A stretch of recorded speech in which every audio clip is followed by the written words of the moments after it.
संदीप जाधव. मी आता 3री मध्ये शिकते. माझ्या विषयाचे नाव आहे माझा आवडता स्वातंत्र्य.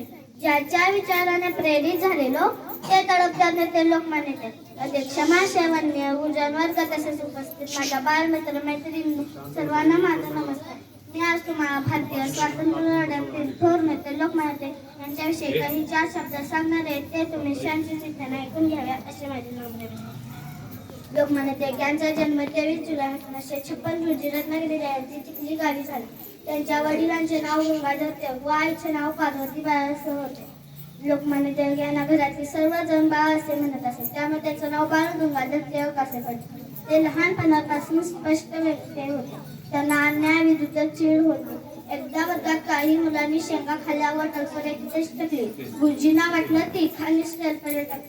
गुरुजींनी तिघांना टलफरे उचलण्याची शिक्षा दिली. तेव्हा टिळक म्हणाले, मी शेंगा खाल्ल्याने मी टलफरे उचलणार नाही. असे लोकमान्य टिळकांचे तडफदार व्यक्तिमत्व होते.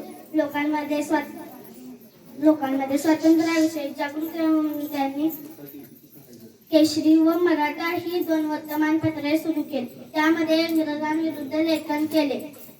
टिळकांच्या कार्याने घाबरून इंग्रजांनी त्यांना अटक केली. तेव्हा न्यायालयात त्यांनी स्वराज्य हा माझा जन्मसिद्ध हक्क आहे आणि तो मी मिळवणारच अशी सिंहगर्जना केली. इंग्रजांनी टिळकांना 6 वर्ष कारावासाची शिक्षा देऊन त्यांना मंडालीच्या तुरुंगात पाठवले. तेथे टिळकांनी गीता रहस्य हा ग्रंथ लिहिला.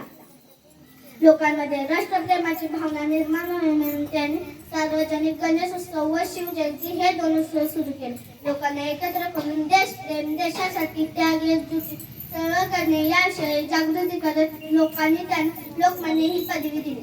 अशा या भारत मातेच्या अनमोल सुपुत्राचे 1 ऑगस्ट 1920 रोजी निधन झाले.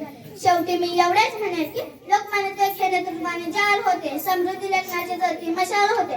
परकीय बंदिवासाने शापित देश होता, पण आज केसरीचा एक लेख होता. केली सिंहगर्जना स्वराज्याची. अशा लोकमान्य टिळकांना वंदन कोटी. जय हिंद, जय महाराष्ट्र.